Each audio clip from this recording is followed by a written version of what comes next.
Channel. आइए नजर डालते हैं आज की कुछ महत्वपूर्ण खबरों की ओर।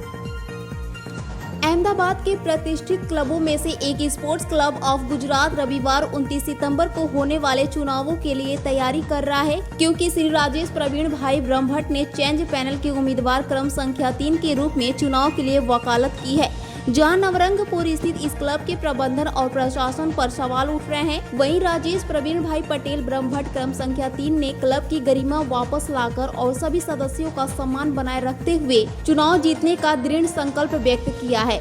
राजेश प्रवीण भाई ब्रह्मभट्ट क्रम संख्या 3 ने क्लब चुनाव में उम्मीदवारी के बारे में कहा कि स्पोर्ट्स क्लब ऑफ गुजरात सभी सदस्यों की साझा संपत्ति है और इसे सही मायने में संरक्षित करना आवश्यक है। सदस्यों के समर्थन और सहयोग से मैं उनके हित और स्वाभिमान के लिए सच्ची लड़ाई लड़ने को तैयार हूं।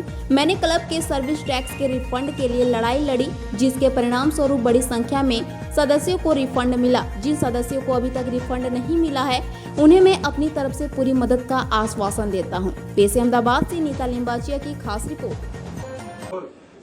સ્પોર્ટ્સ ક્લબ નવરંગપુરામાં આવેલી છે, એની અંદર મેં મારી ઉમેદવારી કરી છે। રાજેશ પ્રવીણભાઈ બ્રહ્મભટ્ટ પરિવર્તન પેનલના એક ઉમેદવાર તરીકે લડું છું। સભ્યોનો અવાજ બનું છું। 9000 મતદારો છે, અમારી 7000 અમદાવાદના છે, બાકીના બહારના છે। 7000 માંથી 3000 જૈન લોકો છે, 1000 પટેલ લોકો છે, બાકીના હિન્દુ સમાજ સનાતન ધર્મના લોકો છે। નોનવેજ વેચે છે આ સ્પોર્ટ્સ ક્લબના લોકો, એની સામે મારો વિરોધ છે। એ વિરોધ ચાલુ રાખીશ। મારી જાનનું જોખમ છે, મને ધાક ધમકીઓ મળે છે, હું પોલીસ પ્રોટેક્શન માંગવાનો છું। ચૂંટણીની અંદર હું વિજય થવાનો છું, એ અત્યારે એમને ખબર પડી છે, એનો ભય લાગી ગયો છે। ખૂબ જ કૌભાંડો કર્યા છે। નવી ક્લબ બનાવી એની અંદર બી કૌભાંડો ચાલ્યા છે। બધા બિલ્ડરો છે આ વહીવટ કરનારાઓ, કેમ પોતાની જમીનની અંદર લિટિગેશન વાળી જમીન લેતા નથી? કેમ એની અંદર પોતે ધંધા કરે છે? એમાં કોઈ સ્ટે નથી આવતા। અને બહાર અમારી ક્લબ અમારી મિલકત, અમારા સભાસદોના રૂપિયાથી મિલકતો ખરીદીને એની અંદર સ્ટે લઈ આવ્યા। આજે સ્વિમિંગ પુલના નામે કૌભાંડો થાય છે, સાફ સફાઈના નામે લાઇટોના કોન્ટ્રાક્ટોમાં બી કૌભાંડો થાય છે। કોઈ લિમિટેશન છે નહીં। નોનવેજ બંધ કરવું જ પડશે। નવી ક્લબના રૂપિયા પાછા આપવા પડશે। સર્વિસ ટેક્સના રૂપિયા પાછા આલવા પડશે।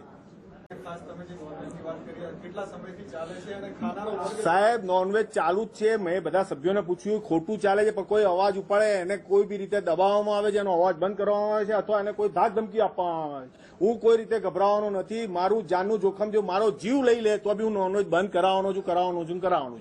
અને એમના કોઈ કૌભાંડ, બધા કૌભાંડ ખુલ્લા પાડવાનું જ છું। એ લોકો સ્વિમિંગ પુલમાં, લાઇટમાં બધે જ ચોરીઓ કરે છે। ખુલ્લે આમ આક્ષેપ કરું છું। મારા જો પુરાવા બી છે।